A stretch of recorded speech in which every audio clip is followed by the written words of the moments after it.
স্যান্ডউইচের অনেক রকম রেসিপি হয়তো এর আগে আপনারা বানিয়ে খেয়েছেন, তবে আজকে আমি পাউরুটি আর পনির দিয়ে যে স্যান্ডউইচের রেসিপিটা শেয়ার করতে চলেছি সেইটা কিন্তু একদমই ইউনিক একটা রেসিপি।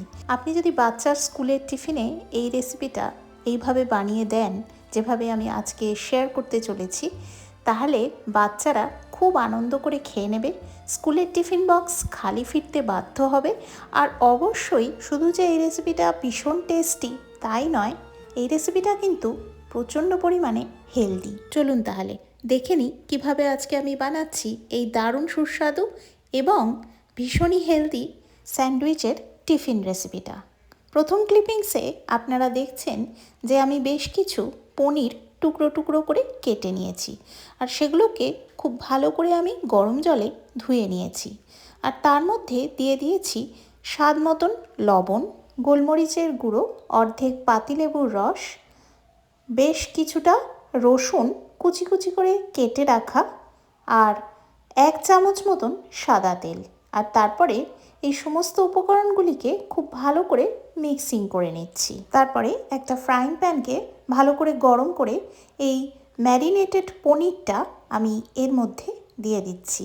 আর তারপরে লো টু মিডিয়াম হিটে আমি ভালো করে এই পনিরটাকে একটু নাড়াচাড়া করে কুক করে নেব, ঠিক ততক্ষণ যতক্ষণ না রসুনের কাঁচা গন্ধটা চলে যায়।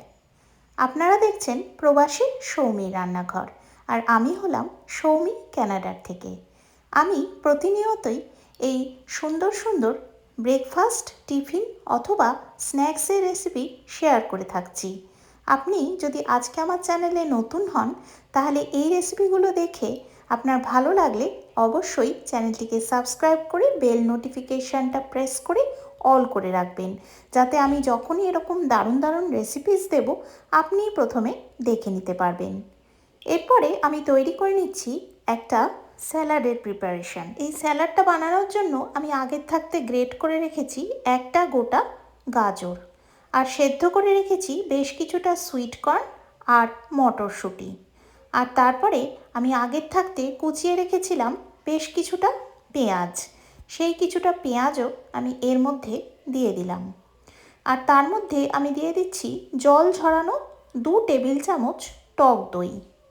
আর তারপরে এর মধ্যে আমি দিয়ে দিচ্ছি টমেটো কেচাপ। আমি যেহেতু পনিরটা বানানোর সময় বেশ অনেকটা পরিমাণে লবণ দিয়ে দিয়েছিলাম, তাই জন্য এখানে আমি লবণ অ্যাড করছি না, আমি একটু গোলমরিচ অ্যাড করে নিলাম। আপনাদের যদি মনে হয় এতেও আপনারা একটু লবণ ব্যবহার করবেন, তাহলে নিজেদের স্বাদ বুঝে একটু লবণ ব্যবহার করে নেবেন। আর তারপরে খুব ভালো করে এই উপকরণগুলিকে আমি মিক্স করে নিচ্ছি।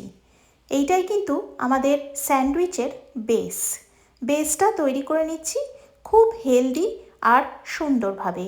প্রত্যেকটা উপকরণ যেগুলো আমি এর মধ্যে দিয়েছি এগুলো কিন্তু যথেষ্ট হেলদি। এরপরে ভালো করে আমি এই মিশ্রণটাকে বানিয়ে নিয়ে তারপরে দেখুন এরকম একটা মিশ্রণ তৈরি করে নিলাম। এরপরে আমি নিয়ে নিয়েছি 2টো পাউরুটির পিস। একটা পাউরুটির পিসের ওপরে আমি যে এতক্ষণ যে স্যালাডের মিশ্রণটা তৈরি করে রাখলাম, সেই মিশ্রণটা বেশ অনেকটা করে আমি একটা পাউরুটির ওপর এইভাবে দিয়ে দিচ্ছি। ভালো করে বেশ অনেকটা পরিমাণ নিয়ে এইভাবে একটা পাউরুটির ওপরে স্প্রেড করে দিতে হবে। বেশ চামচ ভর্তি করে করে বেশ অনেকটা পরিমাণে পাউরুটিতে স্প্রেড করে দিতে হবে, যাতে প্রত্যেকটা বাইটেই খুব সুন্দর ফ্লেভার আসে। এরপরে ভালো করে এই স্যালাডটা এইভাবে স্প্রেড করে দেওয়ার পরে আগে থাকতে যে আমি পনিরের প্রিপারেশানটা করে রেখেছিলাম, সেই পনিরের প্রিপারেশানটা এর ওপরে বেশ অনেকটা পরিমাণে আমি দিয়ে দিচ্ছি। ঠিক দেখুন পুরোটা কভার করে আমি যতটা হয় ততটা দিয়ে দিয়েছি, মানে বেশ ভালো মতন ফিলিং করতে হবে। এরপরে আরেকটা পাউরুটি দিয়ে এটাকে কভার করে দিলাম। আর তারপরে একটা ফ্রাইং প্যানে আমি একটু বাটার এইভাবে স্প্রেড করে নিচ্ছি। আর এই সময় আমি গ্যাসের ফ্লেমটাকে করে দিয়েছি একদম লো টু মিডিয়াম। আর তারপরে যে স্যান্ডউইচটা বানালাম সেইটা এই তাওয়াটার উপরে দিয়ে দিলাম। ভালো করে তারপরে একটা কভার করছি একটা বেশ ভারী ঢাকা দিয়ে, মনে রাখবেন কিছু একটা ভারী ঢাকা দিয়ে এইভাবে কভার করে দেবেন, তাহলে স্যান্ডউইচটা খুব ভালোভাবে সেট হবে আর একটা দিক খুব সুন্দর একটা ক্যারামেলাইজড কালার চলে আসবে। আপনার কাছে যদি এরকম ঢাকা যদি অ্যাভেলেবেল না থাকে তাহলে যে কোনো ভারী প্লেট দিয়েও কিন্তু এই প্রসেসটা করতে পারেন।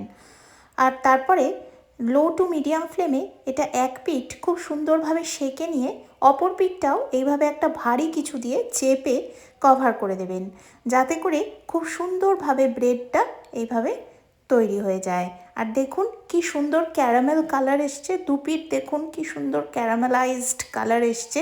কালারটা দেখেই খেতে ইচ্ছে করছে, তাই না? আর তারপরে আমি কেটে দেখাচ্ছি যে কি অপূর্ব স্টাফিংটা হয়েছে আর কি সুন্দর স্যান্ডউইচটা দেখতে লাগছে, পুরো ফিলিংয়ে ভর্তি। যে কোনো বাচ্চা থেকে বড় এটা খুব আনন্দ করে খাবে।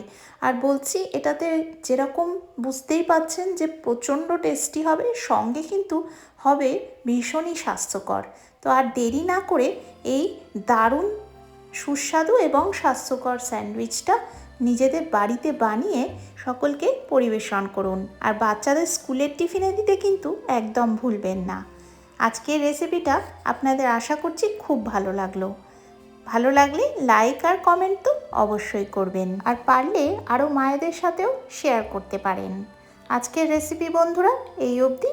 আপনারা সকলেই ভীষণ ভালো থাকবেন, সুস্থ থাকবেন, সুন্দর থাকবেন, সকলকে নিয়ে অনেক আনন্দে থাকবেন আর দেখতে থাকবেন আমার চ্যানেল প্রবাসী সৌমির রান্নাঘর, যেখানে স্বাদ ও স্বাস্থ্য সুন্দরভাবে মিশে যায়। Thank you once again for watching.